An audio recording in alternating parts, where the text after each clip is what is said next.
Salve! Você está no canal Caçador da Noite, um canal dedicado ao colecionismo de metal e de punk. Meu nome é Sérgio e no vídeo desta semana nós vamos continuar a fazer a apresentação que eu comecei a fazer na semana passada sobre splatter. Nos vídeos da semana passada, eu comecei a falar do splatter, definindo o que era o splatter, né, conceitualmente, tentando dar algumas características assim, formais da estrutura da música e esse tipo de coisa. E também falei das bandas que, embora não fossem estritamente splatter, que eu não considero estritamente splatter, mas que foram bandas importantes na formação do estilo. Bem, a partir de agora, nós vamos começar a entrar nas bandas mesmo, que eu considero que estão dentro desse, de algum modo dentro dessa classificação do splatter. Bom, também na semana passada, quando eu falei o que era o splatter, eu também fiz uma sessão para dizer o que não era splatter, né? Embora tivesse uma relação próxima com o estilo. Bem, eu usei aquelas distinções que eu fiz entre estilos, de certa forma, para guiar a apresentação das bandas agora dentro do splatter. Então, o que eu vou fazer? Eu dividi uma quantidade grande de bandas que eu vou mostrar aqui. Eu vou mencionar cerca de, eu acho que são mais de 60 bandas que eu vou mencionar e mostrar materiais delas, né? Não todas nesse vídeo aqui. Essa série de vídeos sobre splatter ainda vai tomar aí pelo menos mais 1 ou 2 semanas. Mas então eu agrupei essas bandas em 6 conjuntos diferentes, né? O primeiro desses conjuntos vai ser aquelas bandas que eu considero que são de fato splatter. De fato splatter. E eu creio que seja a abordagem que eu vou fazer essa semana. Eu acho que já vai ter material suficiente para ficar cheia essa semana, só falando com as bandas que eu considero que são de fato splatter.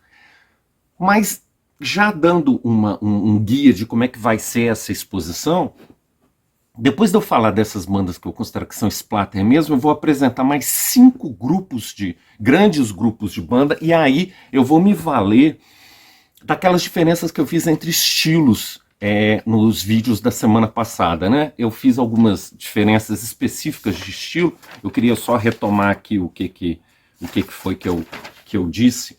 Eu disse, por exemplo, que o splatter não era, embora tivesse relação, grindcore, death metal, death grind, não era também brutal death metal, não era gore grind,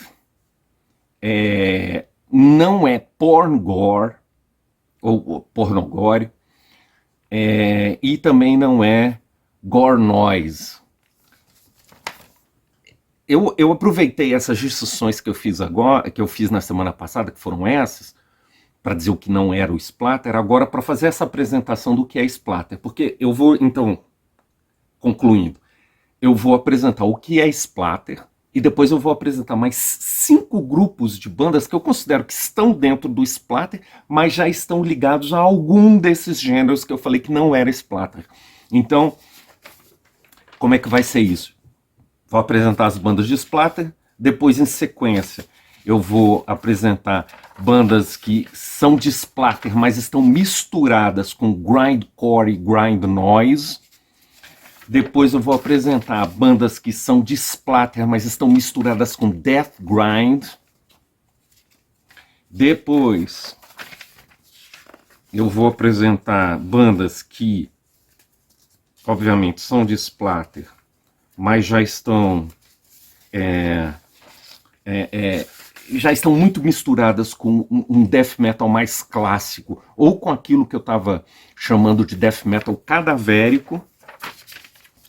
Depois eu vou apresentar ainda mais um grupo de bandas que são splatter, em algum sentido podem ser consideradas de splatter, mas estão muito misturadas com brutal death metal ou com brutal death metal cadavérico. E, por fim, o último grupo de bandas dentro desse enorme guarda-chuva do splatter, que por sua vez está dentro do enorme guarda-chuva do heavy metal, que são as bandas que são splatter, mas já estão misturadas ou já apontando para o pornogore ou gore grind.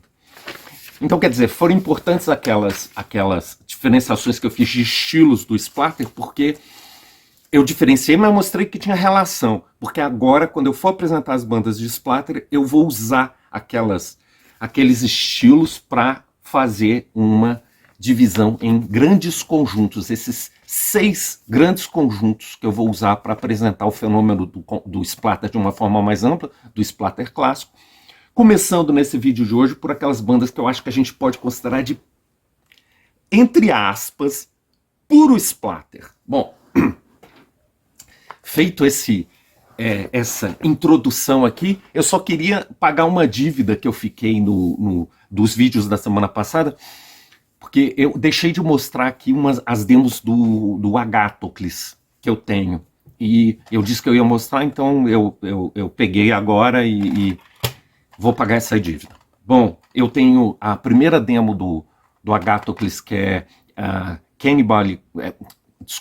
Cabalic Gnosticism, que é essa demo aqui, que é uma demo de 88, essa minha demo é original, é uma demo original que eu tenho na minha coleção, Cabalic Gnosticism, a primeira demo do Agathocles de 1988, é uma fitinha preta, não tem nada, e o interior dela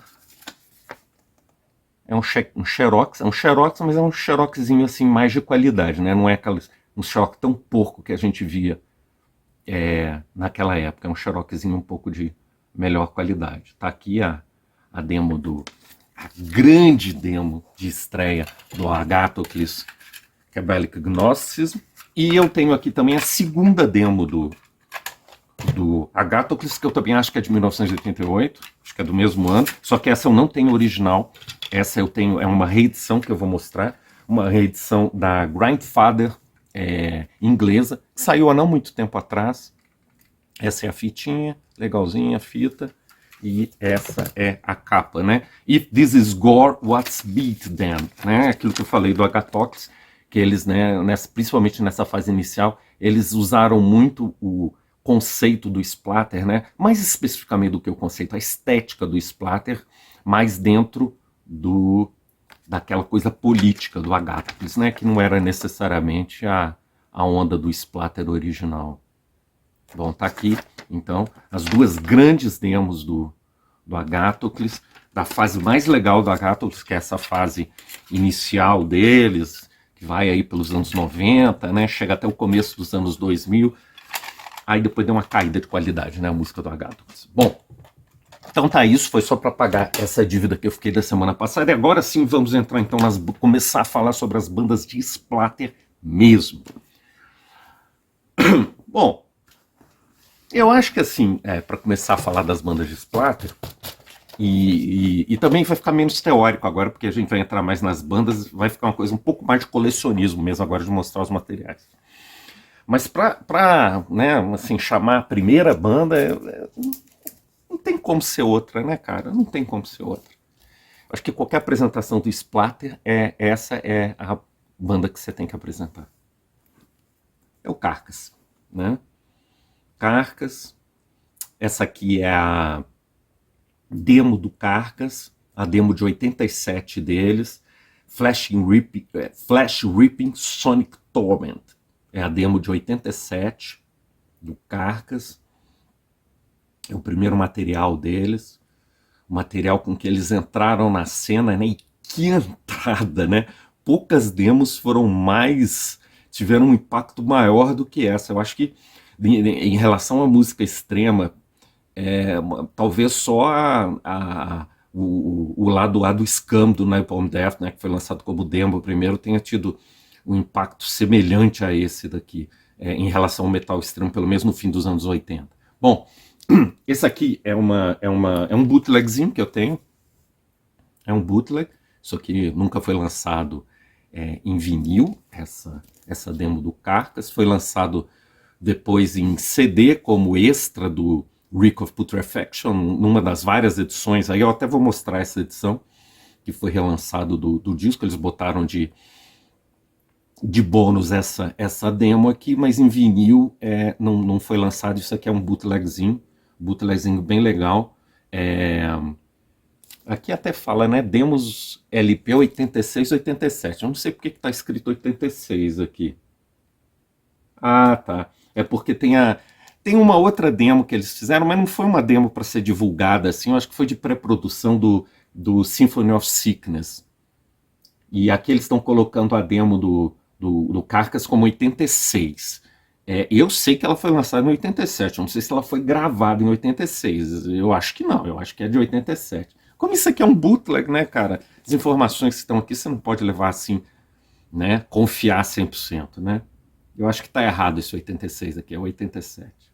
Bom, mas então essa é a demo do Carcass, a demo que eu acho que a gente pode dizer que isso aqui foi a gênese propriamente dito do Splatter. Essa demo do Carcass. Inclusive, assim, eu vou dessas bandas, eu vou apresentar só, né, relembrando aqueles critérios que eu escolhi. Eu tenho que ter na coleção, tem que ser de 87, né, que é quando começa o Splatter, até 95, bom, tem que ser Splatter, né, a banda não pode ter mudado o som ao ponto de não ser mais Splatter, que aí eu nem vou mostrar aqui, eu tô falando de Splatter. Então, assim, eu vou mostrar só os discos que eu considero que são Splatter do Carcass, né? Porque o Carcass está aí ativo até hoje, né? E, assim, na minha opinião, ele já se distanciou muito do que é a proposta originária do Splatter. Então, o que eu vou mostrar do Carcass aqui foi essa primeira demo, que é de 87, o Reek of Putrefaction, evidentemente, que é o disco, né? Mais do que a demo, assim, o disco que lançou, né? As bases do Splatter, o Reek of Putrefaction de 88, o Symphony of Sickness de 89, também um disco muito importante, e vou mostrar também o Necroticism Scanting the Insalubrious de 91, que já é a fase em que o Carcass já está dizendo tchau para o Splatter. Além desses materiais, o Splatter também tem, o Carcass. O Carcass também tem, né, aquela demo Symphony of Sickness, que não foi propriamente uma demo para ser divulgada, de 88. Ele tem também o Peel Sessions de 89, que é uma gravação que ele fez com o John Peel, que era lá de uma... O John Peel é o seguinte, ele era um radialista, né, da BBC londrina, e ele era, assim, dava muito espaço para as bandas novas, extremas de rock e de outras coisas também.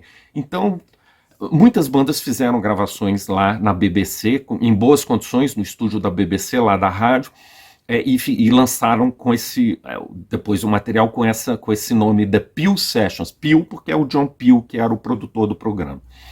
E o Carcass, como poderia já dizer, tem a Peel Sessions dele também, que é uma Peel Sessions de 89, que eu não tenho esse vinil, mas eu tenho esse material em CD, e ele também tem o Carcass, um split ao vivo, bem tosco, de 1990 com Carnage da Suécia. Eu vou mostrar aqui o material que eu tenho dessa fase que eu estou considerando relevante do Carcass. Já mostrei então o bootleg.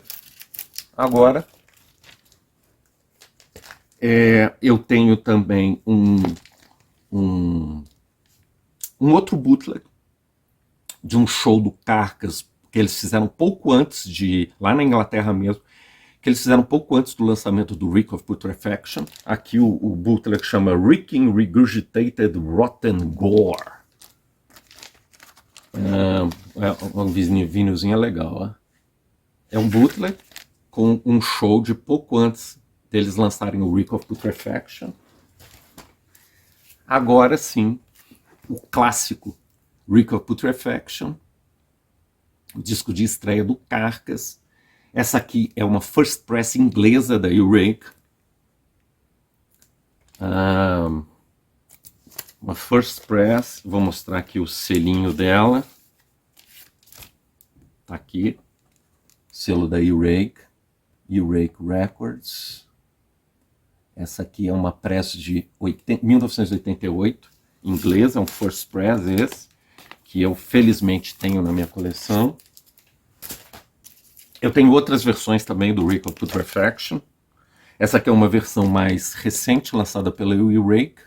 Ela é, né, como está dizendo aqui, é colorida, green e yellow. Eu não vou mostrar o vinil, porque eu ainda tenho essa versão lacrada.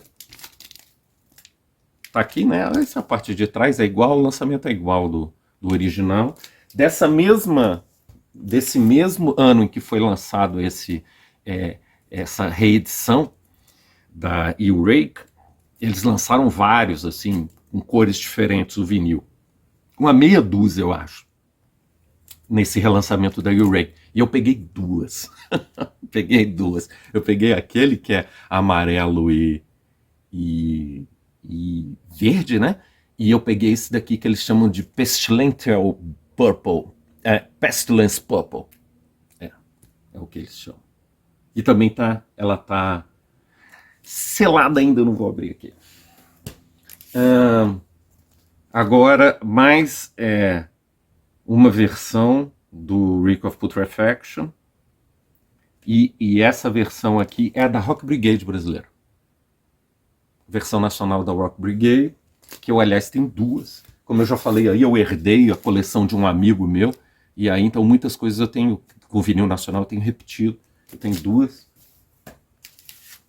E eu tenho também aqui umas reedições daquele Full Dynamic Range, que eu já falei sobre isso aí há um tempo atrás. Aí o Earache fez uns relançamentos com esse nome, Full Dynamic Range. E isso significa que seria uma mixagem mais próxima ao que foi o original, o lançamento original.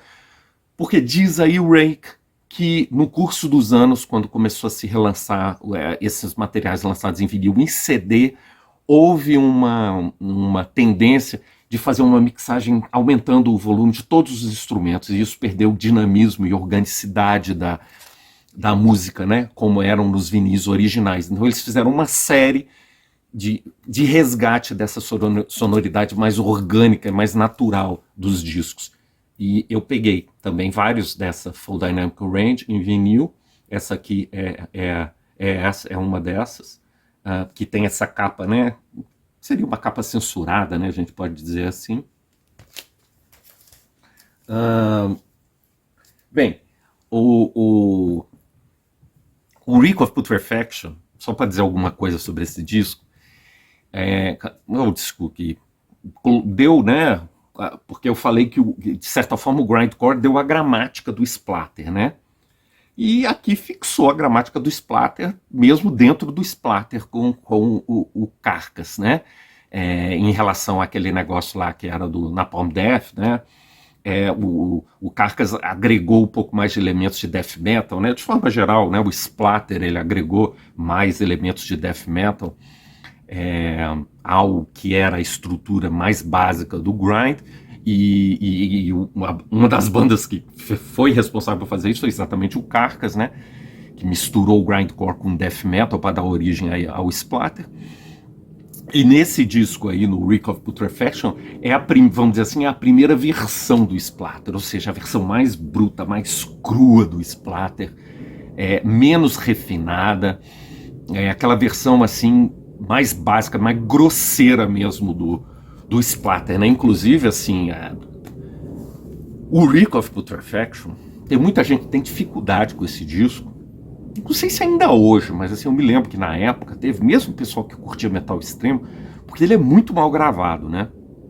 Então, assim, tem uma enorme dificuldade, principalmente nas partes grind, de entender o que se está tocando na música.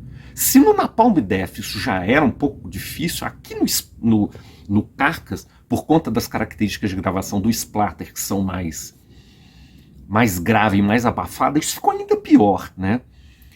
E assim, muita gente então acabou torcendo um pouco o nariz para esse primeiro disco do Carcass, né? O Reek of Putrefaction.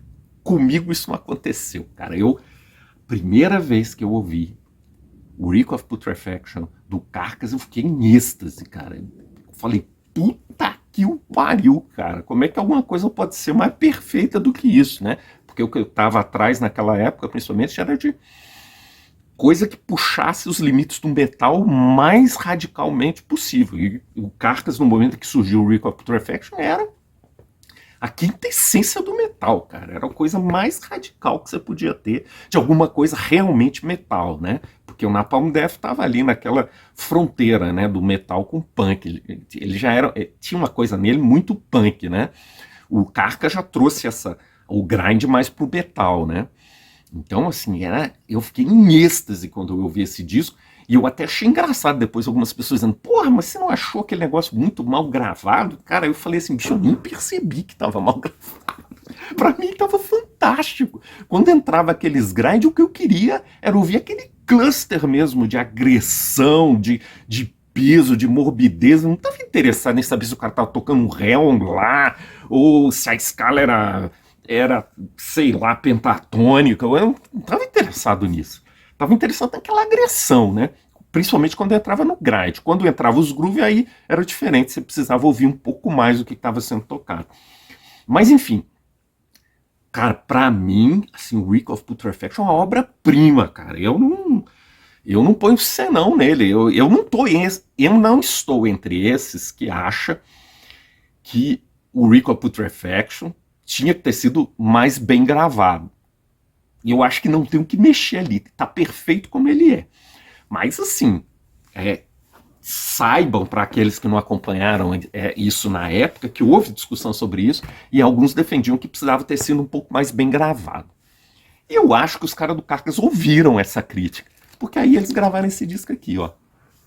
Esse é o disco seguinte do Carcass, é o famosíssimo Symphony of Sickness, que foi lançado no ano posterior, foi lançado em 89. E nesse disco aqui, o Carcass fez tudo que aquele povo que criticava o Reek of Putrefaction pedia. Esse disco é muito mais bem gravado, você ouve muito melhor os instrumentos. Mais do que isso, não é só uma questão também de produção, que ficou mais limpo, mais discernível. Não, mudou também a própria estrutura das composições. Aqui nesse disco, o Carcass, embora ainda seja muito radical, veja bem o que eu estou dizendo, isso aqui é muito radical. Mas assim, em relação ao Reek of Putrefaction, houve um refinamento nas composições. As composições são muito mais longas. Assim, talvez o exemplo mais claro para dar desse refinamento do Symphony of Sickness, bom, esse aqui só para dizer é uma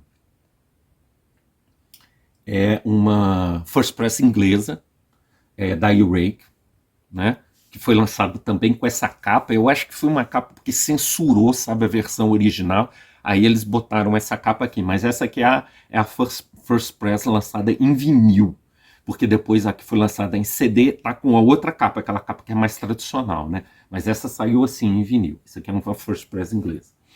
Bom, mas então, como eu estava dizendo, o Carcass ele não ficou mais... ele não se aprimorou só nessa questão da produção, não. Teve muitas mudanças importantes no som do Carcass no Symphony of Sickness.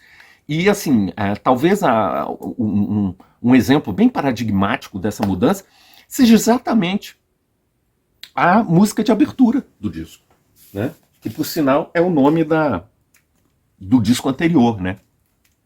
Reek of Putrefaction. Por que eu estou dizendo isso?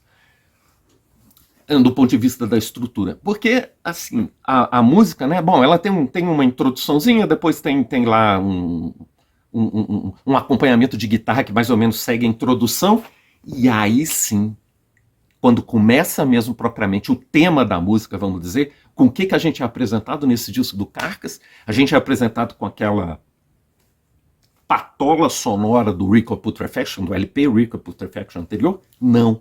A gente é apresentado com um riff. Mais especificamente, a gente é apresentado com uma melodia arpejada, cara. Olha que mudança no Carcass, né? Olha que mudança. A primeira coisa que você escuta mesmo como tema da música é uma melodia arpejada, né?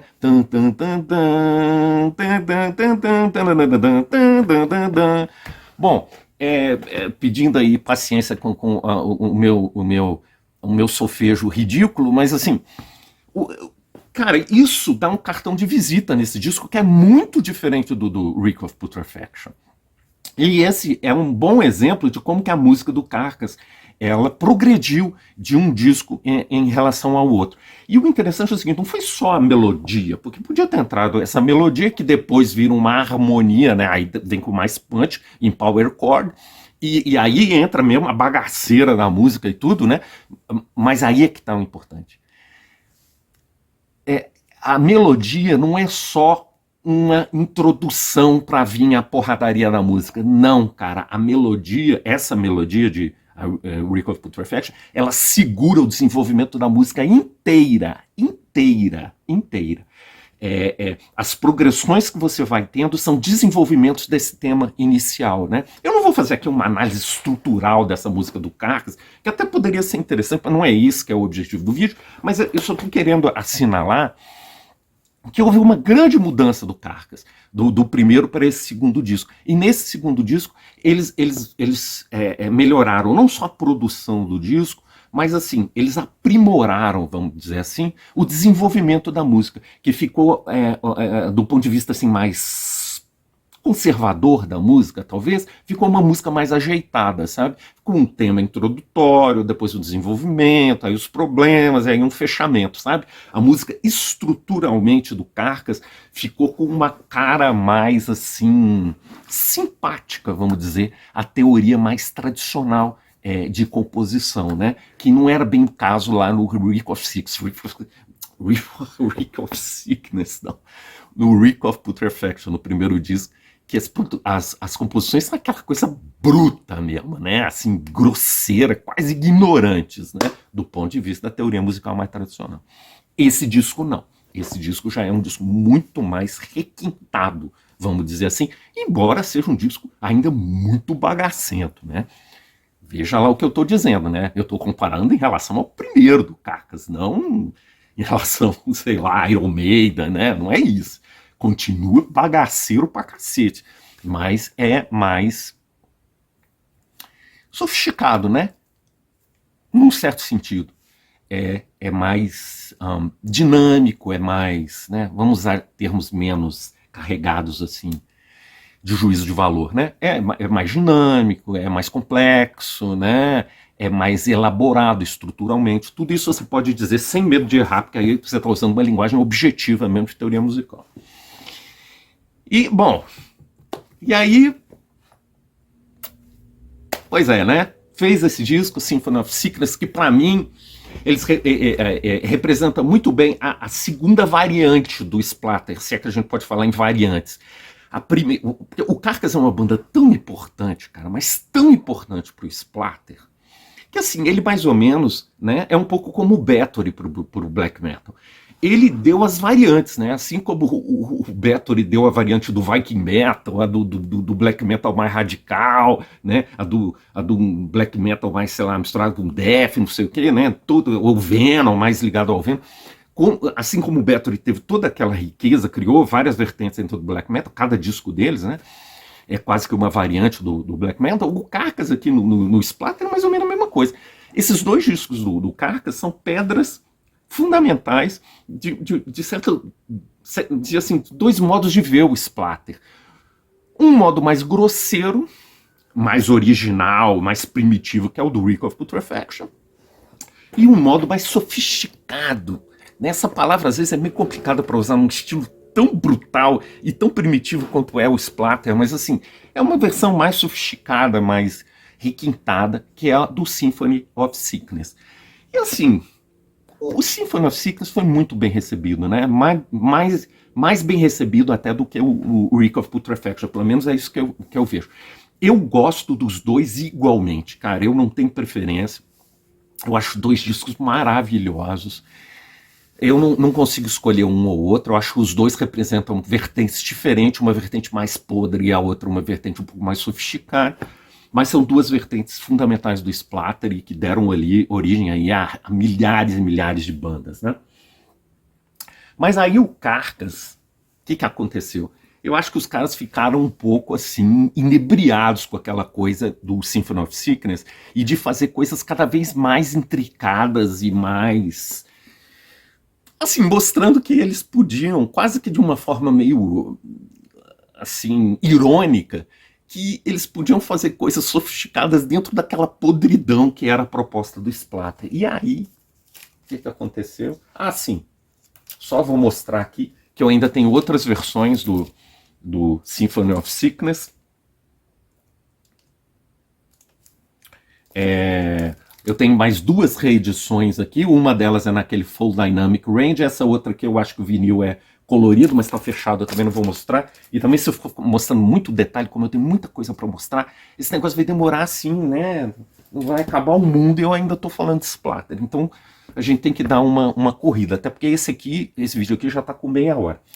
Então vamos continuar aqui. Ó, eu falei daquele EPzinho que eles tinham ao vivo, foi lançado pela Distorted Harmony em 1990. Essa aqui é uma pressinha daquelas, original daquela época.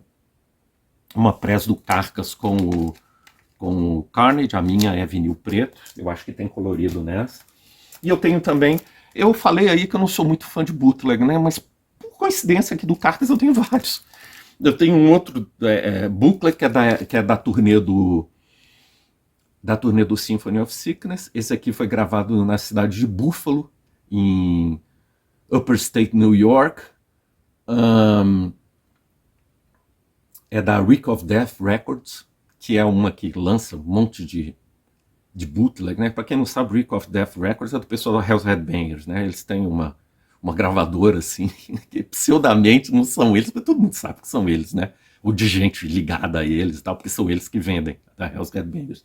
E aí eles me mandam, isso aqui eles me mandam às vezes de brinde, porque eu não compro isso muito não, é por isso que eu tenho vários dessa Reek of Death. E esse aqui é até um vinil amarelo, mas limitado a 250, de um show deles da turnê, como eu falei, do Symphony of Sickness. Bom, aí retomando o que eu estava dizendo, né? Então eu acho que o pessoal do Carcass ficou um pouco inebriado com essa coisa, né? Olha, vamos mostrar que é possível ter sofisticação no pântano, né? No pântano, nos miasmas lá do pântano, né? E aí gravaram esse aqui, que é o disco, é o terceiro disco deles, o disco que vem depois do Symphony of Sickness. Esse é o Necroticism, Descanting the Insalubros, de 91. É um disco clássico do Carcass, é um disco de splatter. Isso aqui é um disco de splatter. Eu só estou mostrando discos que eu considero que são de splatter. Esse aqui não é uma first press. Desse eu não tenho first press. Esse aqui é uma reedição inglesa da Earache, mas posterior. Eu não vou mostrar também o vinil porque ele está fechado. Aqui eles chamam de Surgical Smoke Green. É um vinil verde. É um puta disco isso aqui, né, cara? Isso aqui, puta disco. É a fase em que o Carcass estava tocando mais, né? O que os caras tocam nesse disco, tecnicamente, né? E tem músicas muito legais, né? In Propagation, que é a música de abertura. Corporal Jigsaw Quandary, que tem o vídeo, né? Tem um vídeo de... Cara, isso aqui é bom pra caralho, né? Bom pra caralho. Mas, tem o mas. Pra mim tem o mas esse disco. Já tem umas coisas que começam a pentelhar às vezes. Eles ficam nessa onda de mostrar tanto desenvolvimento, tanto detalhe, tanto desenvoltura com a música, né? Habilidade com os instrumentos e tudo, que tem horas que começa a dar uma sensação de que, porra, era melhor não ter essa parte, cara. Se não tivesse essa parte, viesse daquela e entrasse aqui e pulasse essa, a música ia funcionar melhor. Eu, às vezes, tenho essa sensação nesse disco, que tem informação demais, tem parte demais nas músicas, e isso atrapalha a unidade das músicas, atrapalha até o poder de fogo dela, sabe? Então, assim, é um disco muito bom, tecnicamente, eu acho que é o melhor disco da fase clássica do Carcass, mas eu acho que já é um disco que mostra o caminho para qual o Carcass ia caminhar, e o caminho dele era deixar de ser uma banda de metal extremo. Essa que é a minha conclusão. Talvez soe um pouco absurdo eu dizer isso, né? Pra gente, sei lá, que escuta Iron Maiden, que escuta Metallica, que escuta Slayer, mas eu não acho que o Carcass é mais uma banda de metal extremo. Pelo menos do que eu entendo que é um metal extremo. Foi uma banda de metal extremo. Mas hoje já tá num, eu acho que, assim, metal quase mainstream, eu diria. Não nesse disco. Esse disco ainda é splatter, ainda é super underground e tudo, mas né, já assim, a podreira já ficou para trás. Até mesmo a podreira do Symphony of Sickness ficou para trás nesse disco do Carcass. Um disco muito bom, um disco que fecha para mim a fase clássica do Carcass, mas já mostra para onde que o caminho que eles iam tomar. E o caminho que eles iam tomar estava já bem delineado, né? Já ficou bem delineado. Eles abandonaram o Splatter e viraram uma banda de death metal, né? Viraram uma banda de death metal, assim. Eu não vou mais falar dos discos anteriores, posteriores, eu não vou mostrar mais nada aqui. Eu acho que não são mais relevantes para o Splatter. O Heartwork não tem uma relevância nenhuma para o Splatter. Não é um disco de splatter, é um disco de death metal, e num certo sentido até de death metal melódico, né? O Hardcore, puta disco, eu não tô pondo em questão a qualidade musical, né? Eu acho que o Hardcore é uma obra-prima, mas assim, não é mais splatter, pra mim não é um disco radical, é um disco de death metal, e até de death metal melódico, eu diria, né? Com partes grandes, mas já não é mais aquele espírito de podreira do Carcass antigo. Eu agora vou mostrar os CDs rapidamente do Carcass, que eu acho que vale a pena ser mostrado. Como esse vídeo já está bem longo, já está com quase 40 minutos, eu vou fazer uma pausa aqui e na continuação a gente volta para eu fechar a parte do Carcass mostrando os CDs dele e vamos para a segunda banda que tem muita coisa para ver ainda. Vejo vocês daqui a pouco.